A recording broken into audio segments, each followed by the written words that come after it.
আসসালামু আলাইকুম, স্বাগতম ওয়ার্ল্ডকাস্ট সংবাদে। আমি মোহাম্মদ রায়হান আজকের সব আন্তর্জাতিক খবর নিয়ে হাজির হয়েছি। শুরুতেই জানিয়ে দিব সংবাদ শিরোনাম, তারপর বিস্তারিত।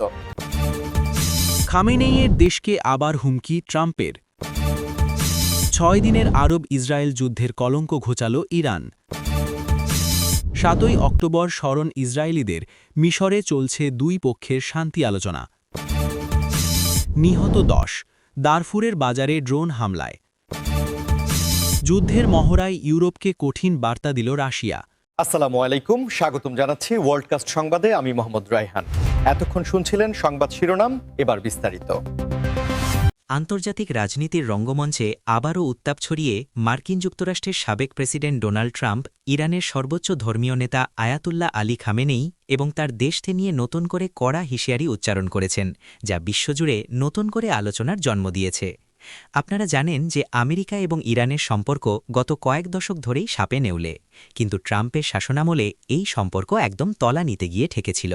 বিশেষ করে পরমাণু চুক্তি বা জেসিপিওএ থেকে আমেরিকার বেরিয়ে যাওয়া এবং পরবর্তী সময়ে জেনারেল কাসেম সুলাইমানির হত্যাকাণ্ডের পর পরিস্থিতি যুদ্ধের দ্বারপ্রান্তে পৌঁছেছিল।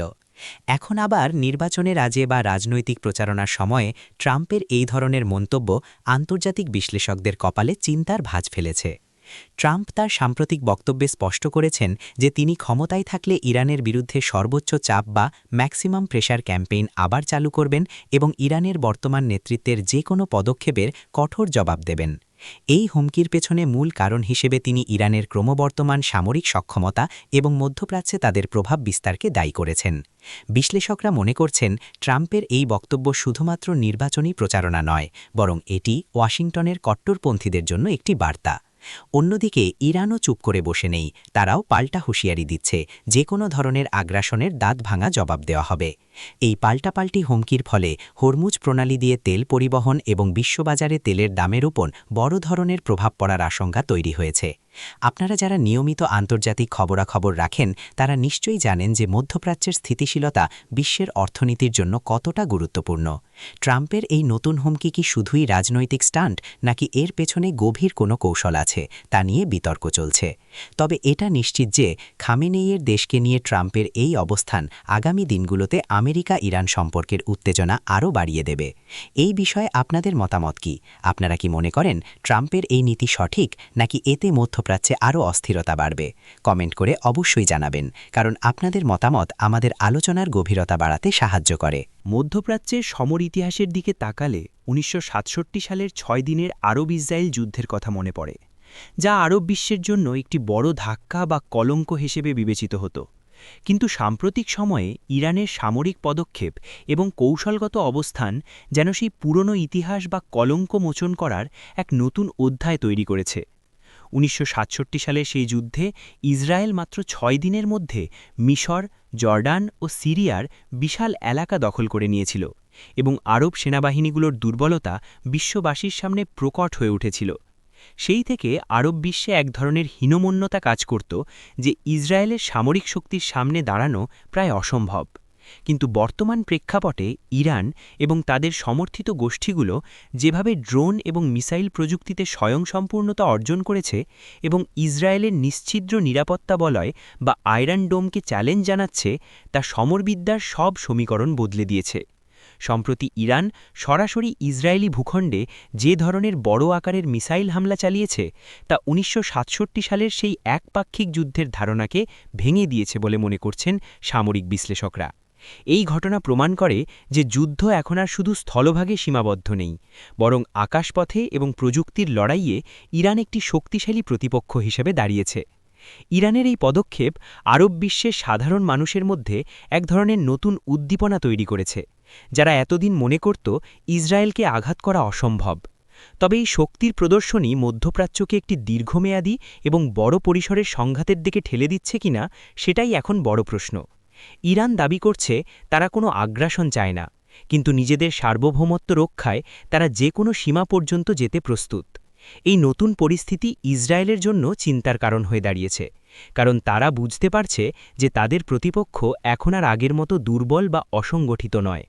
যুদ্ধের এই নতুন সমীকরণ এবং ইরানের এই উত্থান কি মধ্যপ্রাচ্যের মানচিত্র বদলে দেবে, নাকি এটি শান্তি আলোচনার পথকে আরও কঠিন করে তুলবে? ইতিহাসের এই বাঁকবদল নিয়ে আমরা নিয়মিত আপডেট দিতে থাকব।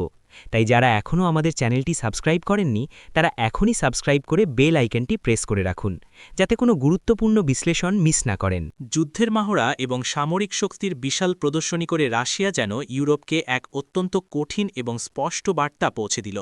সাম্প্রতিক সময়ে ইউরোপের সীমান্ত ঘেঁষে রাশিয়ার এই বিশাল সামরিক মহড়া কেবল সাধারণ কোনো প্রশিক্ষণ নয়, বরং এটি ন্যাটোর সম্প্রসারণ এবং পশ্চিমা দেশগুলোর নীতির বিরুদ্ধে একটি সরাসরি হুঁশিয়ারি।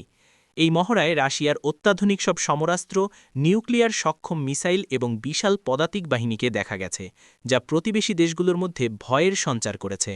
রুশ প্রেসিডেন্ট ভ্লাদিমির পুতিন বারবার বলে আসছেন যে রাশিয়ার নিরাপত্তা বিঘ্নিত হলে তারা যে কোনো পদক্ষেপ নিতে দ্বিধা করবে না, এবং এই মহড়া তারই একটি বাস্তব প্রতিফলন।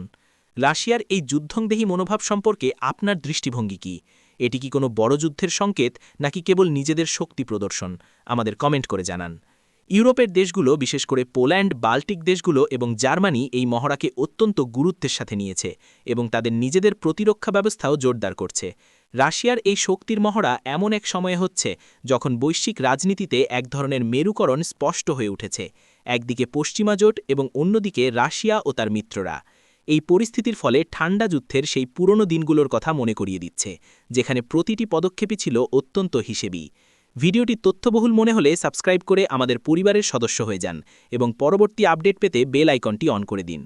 রাশিয়ার এই সামরিক তৎপরতা মূলত একটি কৌশলগত চাপ তৈরির অংশ, যাতে ইউরোপীয় দেশগুলো ইউক্রেন বা অন্যান্য বিষয়ে রাশিয়ার স্বার্থের বিরুদ্ধে না যায়। তবে বিশ্লেষকরা বলছেন এই ধরনের মহড়া অনেক সময় ভুল বোঝাবুঝির সৃষ্টি করতে পারে, যা থেকে অনিচ্ছাকৃতভাবে বড় কোনো সংঘর্ষের সূত্রপাত হতে পারে। যুদ্ধের মহড়ার এই ছবিগুলো বিশ্বজুড়ে ছড়িয়ে পড়ার পর থেকেই শেয়ার বাজার এবং জ্বালানি তেলের বাজারেও এর প্রভাব লক্ষ্য করা গেছে। রাশিয়ার এই কঠিন বার্তা ইউরোপের প্রতিরক্ষা নীতিবে কী পরিবর্তন আনে এখন সেটাই দেখার বিষয়, এবং আমরা পরবর্তী ভিডিওতে এই বিষয়ে আরও বিস্তারিত আলোচনা করব। আমাদের সাথে থাকার জন্য ধন্যবাদ এবং নিয়মিত খবর পেতে আমাদের চ্যানেলটি ভিজিট করতে থাকুন। সুদানের দারফুর অঞ্চলে একটি ব্যস্ত বাজারে ড্রোন হামলার ঘটনায় অন্তত ১০ জন নিরীহ মানুষের মৃত্যু হয়েছে, যা আন্তর্জাতিক মহলে গভীর উদ্বেগের সৃষ্টি করেছে।